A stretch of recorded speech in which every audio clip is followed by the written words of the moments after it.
चौकी या तख्ते या पत्थर वगैरह पर गुस्ल करे तो पाँव भी धो ले। इसका मतलब क्या है? असल में पहले क्या होता था कि पहले जहां गुस्ल वगैरह हम्माम बने होते थे पानी जमा होता था, तो पानी जो जमा होता है वो हमारा इस्तेमाल किया हुआ पानी है, और वुजू में पाँव इस्तेमाल किए हुए पानी से धुला जाएगा या साफ शफाफ पानी जो इस्तेमाल ना हो उससे धुला जाएगा, है ना?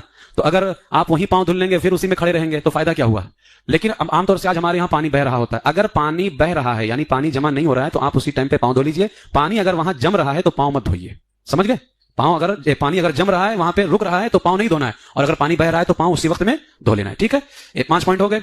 नमाज जैसा वुजू करना। अब नमाज जैसा वुजू करना, वुजू में जो फर्ज है वो भी करना है, वुजू में जो सुन्नत है वो भी करना है, वुजू में जो मुस्तहब है वो भी करना है, ठीक है? नंबर 6, फिर बदन पर तेल की तरह पानी चुपड़ ले वुजू करने के बाद। अब जाहिर सी बात है आप वुजू करेंगे तो पेट थोड़ी ना भीगेगा, पीठ थोड़ी ना भीगेगी आपकी। अब पूरे बदन पर आप पानी लेकर के तेल की तरह चुपड़ लें, जिस तरह तेल लगाते हैं, खास तौर से सर्दियों में, क्योंकि अब सर्दियों में खाल सिकुड़ जाते हैं ना, तो खाल ढीले पड़ जाएंगे फिर।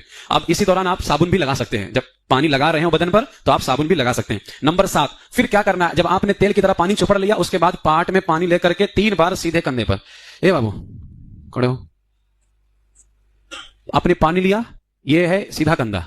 अब ये नहीं देखना कहां बह रहा है कि नहीं, उस सीधे कंधे पे आपको डाल लेना, उसको 3 मरतबा पानी पाट में लेना और सीधे कंधे पे डाल लेना है। 8 नंबर पॉइंट, फिर 3 बार पानी लेकर के उल्टे कंधे पर डालना है, समझे?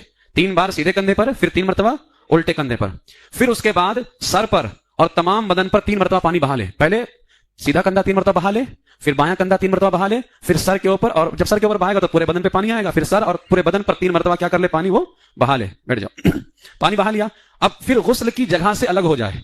अगर वुजू करने में पाँव नहीं धोया था तो अब धो ले, लेकिन अगर धो चुका था तो धोने की जरूरत नहीं, वहां से अलग हो जाए। नंबर 11, नहाने में किबला रुख ना हो, किबला की तरफ नहाने में मुंह ना करे, इस वजह से कि पता नहीं किस हालत में हो, ठीक है? और किबला की तरफ मुंह बरहाना हालत में नहीं कर सकते।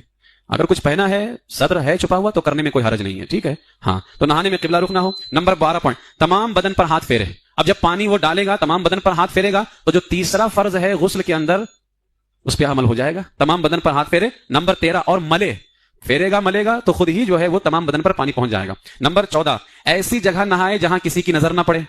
अगर ये मुमकिन ना हो यानी ऐसी जगह मैसर ना हो तो मर्द क्या करे? अपना सत्र नाफ से लेकर के दोनों घुटनों को लेकर मोटे कपड़े से छुपा ले। मोटा कपड़ा ना हो अगर किसी के पास तो जरूरत के हिसाब से 2 या 3 कपड़े लपेट ले, क्योंकि बारीक कपड़ा होगा तो पानी से बदन पर वो कपड़ा चिपक जाएगा और फिर माज़ अल्लाह जो है घुटना वगैरह उसकी रंगत जाहिर होगी। पहले तो वो क्या करे? ऐसी जगह नहाए जहां कोई देख ना रहा हो। अगर ऐसी जगह उसको मैसर ना हो तो कोई मोटा कपड़ा लपेट ले। अगर मोटा कपड़ा उसको मैसर ना हो तो 2-3 कपड़े लपेट ले, ताकि नाफ से लेकर के घुटने तक, घुटना शामिल है सत्र के अंदर, यानी जो छुपाना फर्ज है मर्द के लिए वो नाफ शामिल नहीं है, नाफ के नीचे से घुटने के नीचे तक नाफ शामिल नहीं, घुटना शामिल है, ठीक है? तो इतने हिस्से को वो क्या करे? छुपा ले, ताकि उसकी रंगत जाहिर ना। औरतों को तो और भी ज्यादा एहतियात की जरूरत है, ठीक है? नंबर 15,